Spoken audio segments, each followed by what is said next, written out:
Hello and welcome back to the Fencing Referee YouTube channel. My name is Lisa Campi-Sapri. I can be found on, thefencingref.com, The Fencing Referee on Facebook, and of course, please subscribe to this channel right here. We are continuing at last with finishing the first group of the penalty chart. This is something that we as referees need to know absolutely cold. We as fencers need to know it. We as coaches need to know it. Because when an appeal happens, and that's actually a hint for which rules we're going to be starting with today, when an appeal happens, you need to know those rules absolutely, no doubt in your mind.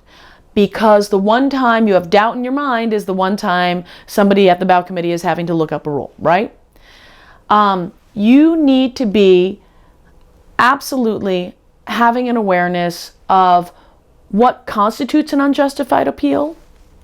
Remember, this penalty chart that I've got in my pocket as a laminated thingy, this penalty chart is a resource, it's a reference material, but it's not the entire rule, okay? That's something that you might need to make sure you have an iPad with, in iBooks, you've got the current rule book. You've got to protect yourself by having the full rules available because these are just shorthand. Now, these are incredibly helpful shorthand, right? The first group is, and now how many groups are there? Remember? 4, right? The first group is yellow, and then any subsequent offense is red if it happens in that same group. So if I cover target, and I get a yellow card, and then I create core to avoid a touch, I would get a red card because two violations happened in the same group. Now, the second group goes directly to red. Parry with the backhand, if I don't have inspection marks, those things happen, guess what? That's directly to red. Third group is more behavioral, and I call those yellow to black. They can go instantly to black, but they also can have a preliminary warning of a red or a yellow, depending on if it's the fencer or a spectator. And the last ones, they're kind of the serious ones. They're the baddies. They go right to black. So somebody creates a situation where they are appealing a call. I've seen this applied where somebody goes, "What?" And a referee goes, "Yellow card, unjustified appeal." I'm not sure that that applies to this. In my experience, it's been more about things like a misinterpretation of a rule or something where the person doesn't realize it's not justifiable to bring bout committee over. If a fencer says, "Oh, I thought that was my priority, I thought that was my right of way, this referee is wrong, bout committee." That is definitely an unjustified appeal because anything that's a statement of fact, if a referee says it's attack riposte, counter riposte, whatever they say, that's a statement of fact. That is not a justifiable appeal. It's got to be a rule interpretation. Rule interpretations are allowed to be appealed if they are misapplied. Great example would be several years ago, we used to have people, when somebody stepped off the side of the strip with 1 foot, the opponent gained a meter. Well, the smart people who were helping us develop our refereeing, and improving how we referee, they said, well, wait a second. Usually when somebody gains a meter, they really gain 1.5 meters, and that's not okay. That's not a reasonable penalty. So we also have this rule. We actually had 2 rules in the rule book. One said gain a meter, one said lose a meter. We had them in the rule book at the same time. They said, let's get rid of that rule, and let's put the rule of lose a meter. And so the rule of lose a meter, person loses a meter if they go off the side of the strip with 1 foot or 2. Well, if somebody a referee goes to gain a meter, a fencer can say, wait a second, the rule says lose a meter. Oops. So that is something that is a justifiable appeal. And that person wouldn't get a card for asking for the correct interpretation and application of the rules. If it was an attack riposte, then that referee looks at their head referee or bout committee chair, whoever's in charge of the directoire technique, they might say, this person called you over because of my priority call. That's an unjustified appeal. Do I give a card?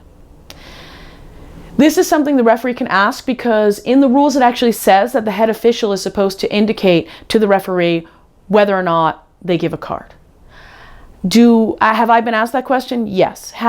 have I kind of said, no, don't give the card, or yes, it's correct to give the card? Because unjustified appeal, guess what, is a yellow card right there. So the next one we're going to go over is entering the strip enclosure without the referee's permission. Now, we've talked in the past about the asterisks that are on here, and they're the ways that we kind of go to these footnotes over here. So the referee entering the strip enclosure has got a plus, and it says special yellow card for the whole team and valid for the whole team match. If during the same match a fencer commits an offense in the first group, the referee penalizes with a red card each time. It's not just if they do this again, entering the enclosure. It's if they do core to avoid a touch. It's if they do delaying the bout. I'm just looking at random ones. If they, place the weapon on the strip to straighten it. Anything in the group one. So this is a serious one for a team match. Once that team match is done, it goes away. The next rule, interestingly enough, in the rule book has to do with spectator and disturbing order. So if somebody, as a referee, tells a spectator to get out of the strip enclosure, and this is typically something that's a team thing, and they don't leave, then it could be interpreted that they are disturbing order. And this says any person not on the strip disturbing order, in which case the application of the rule would be a yellow, and then they continue to disturb order could be a black. So it's very interesting to me that this one, the entering the strip enclosure without permission, is a team one, but it's a serious team one. And if any other group one offense happens by that team, then it becomes a red card. Then it becomes something that's really important to, well, creating order. And that's going to be something that we're going to talk about, especially when we get to the group 3, is keeping order, disturbing the good order, keeping the fairness, keeping it to be equally fair for both fencers, teams, whatever you're refereeing. We have finally finished with group 1. Group 1 penalties are the ones that are kind of, they are the ones that you're going to probably apply the most, I hope.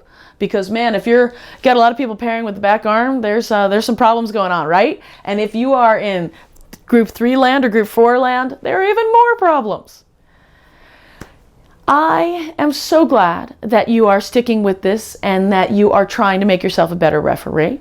We're going to be starting with group 2 next. Woo, group 2. And we are going to be going through this. Thank you so much for your comments. Keep telling me what you want to learn, because it's important for me to realize. I'm working on editing. I'm working on maybe doing compilations of videos so that I can, well, show you what maybe an attack and a riposte and stuff like that looks like. I'm not there yet with my editing. I'm sorry. I'm trying to get better. And who knows? Maybe you guys will come up with a suggestion that I can apply right away. But for right now, I'm sticking with my studio, and I'm sticking with you and helping you become a better referee. Thank you so much. And don't forget to subscribe, and don't forget to check me out on Facebook, and don't forget to keep working at your fencing club. Keep doing your refereeing, because that's how we all get better. Take care now.